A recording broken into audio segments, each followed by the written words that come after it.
kabarmu? Ya begitu Bu, biasa saja. Ibu perhatiin kamu kelihatan agak berat duduk di sini. Wajar saja, kamu sedang tidak dalam masalah. Saya cuma mau ngobrol bareng supaya kita cari jalan terbaik, dan semua yang kita bicarakan di sini itu bersifat rahasia. Oke Bu, kupikir tadi dipanggil karena nilai saya itu selalu jelek. Kalau soal nilai itu kita bahas nanti, tapi yang lebih penting buat ibu adalah perasaan dan pikiran kamu sehari-hari di sekolah. Boleh cerita akhir-akhir ini bagaimana rasanya kalau ada tugas dari guru?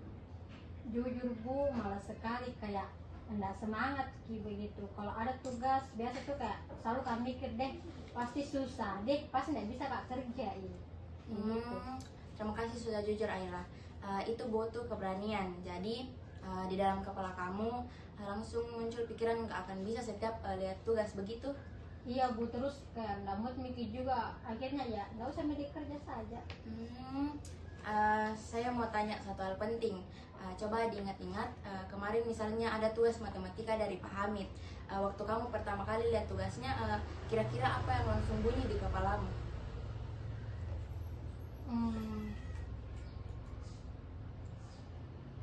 Malas, kayak pasti susah ini, jadi kayak untuk apa dikerja, paling salah semua juga, lebih baik main HP mikir dulu. Bagus sekali Aira. Kamu baru saja melakukan sesuatu yang penting. Kamu berhasil mendengar pikiran kamu. Nah, dalam konseling ini disebut sebagai self talk. Nah, perhatiin ya, kamu bilang pasti salah semua juga. Itu fiksi menurutmu atau asumsi kira-kira? Asumsi kayaknya Bu, soalnya belum juga pernah coba dikerjakan. Oh, tepat sekali. Itu insight yang luar biasa. Jadi selama ini kamu sudah memutuskan hasilnya sebelum memulai. Nah, pikiran kayak gini dalam cognitive behavioral modification itu disebut sebagai automatic negative talk atau pikiran negatif otomatis yang tidak selalu kamu sadari, tapi sangat berkuasa di pikirannya. Jadi coba sekarang kita tulis. Kolom pertama adalah situasi, terus kedua pikiran pertama yang muncul, yang ketiga adalah perasaan yang muncul, terus yang terakhir adalah perilaku yang terjadi.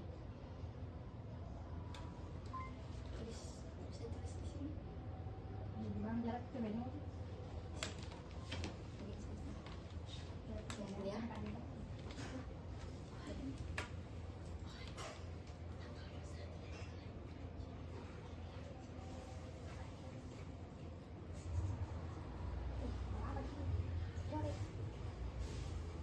Di sini pikirannya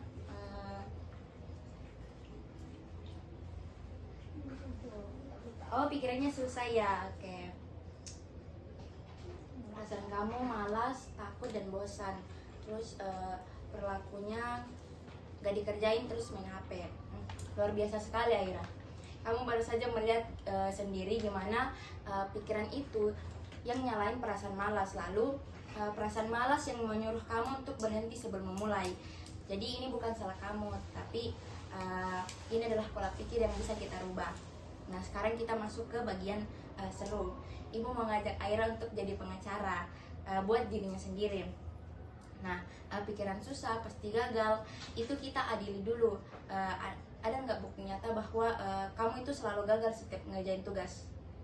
Enggak sih Bu, karena kemarin tugas gambar teknik itu dapat nilai 78, ya lumayan lah. Nah, jadi ada bukti bahwa kamu itu bisa berhasil. Nah, pikiran pasti gagal itu bohong Aira. Nah, jadi sekarang kita ganti pikiran lamamu. Ini teknik namanya positive self instruction. Jadi kita buat kalimat baru yang lebih akurat. Misalnya alih-alih ini susah pasti gagal, coba Aira ubah menjadi apa coba kira-kira? Mungkin ini memang susah, tapi saya bisa coba dulu. Belum tentu kan juga semuanya salah.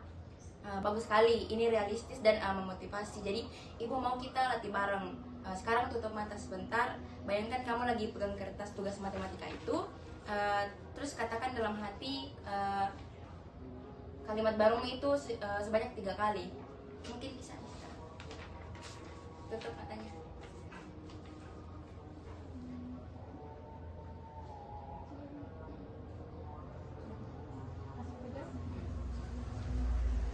Oke Bu, tadi saya sebut itu kalimat 3 kali, rasanya kayak beda, kayak ada sedikit oke, coba dulu kayak gitu.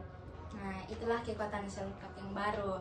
Nah, kalimat yang kamu katakan ke dirimu sendiri itu powernya luar biasa, dan kamu baru membuktikannya sendiri. Jadi, akhirnya kita sudah punya senjata baru, namanya adalah self talk positif. Jadi, sekarang mungkin kita tambah satu lagi teknik, kayak teknik cicil 5 menit, dimana kalau misalnya ada tugas, kamu nggak perlu selesaikan semuanya, cukup mulai 5 menit saja. Kalau misalnya merasa 5 menit itu saya sudah selesai dan saya mau lanjut, kamu boleh lanjutkan. Tetapi kalau misalnya kamu sudah capek, kamu boleh istirahat sebentar. Bagaimana menurutmu?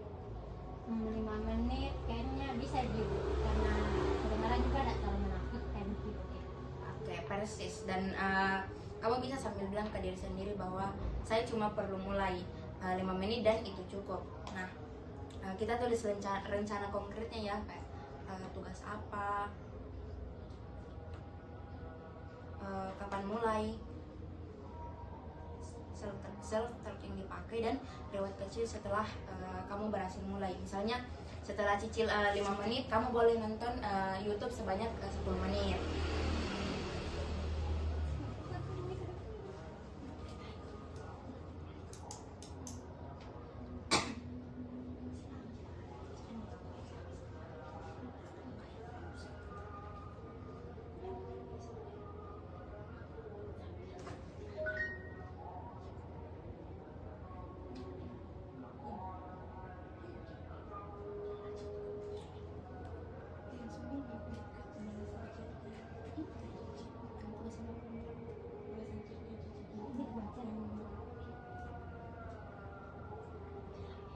Oke, jadi tugas laporan praktik jaringannya itu besok malam jam 7. Terus self-talknya itu mulai dulu 5 menit, pasti bisa. Terus rewardnya itu main game 15 menit secara kecil. Sempurna, itu rencana yang realistis yang kamu buat sendiri. Itu artinya kamu sudah punya kontrol. Oke, kita hampir selesai hari ini. Sebelum kamu pergi, mau dengar dari kamu apa satu hal terpenting yang kamu bawa pulang dari percakapan kita saat ini? Bahwa berpikir pasti gagal itu tak selalu benar, dan bisa digantikan keberanian. Terus mulai dulu walaupun cuma 5 menit. Oke, itu rangkuman yang luar biasa, Ira. Kamu udah buktiin hari ini bahwa kamu bisa refleksi dan berubah. Ibu bangga. Nah, minggu depan kita ketemu lagi untuk lihat bagaimana rencana aksimu berjalan ya. Kalau ada yang berat sebelum itu, pintu ibu sudah terbuka. Semangat, Ira. Terima kasih Bu, saya jadi lebih tenang sekarang. Saya coba nanti malam. Ya, terus.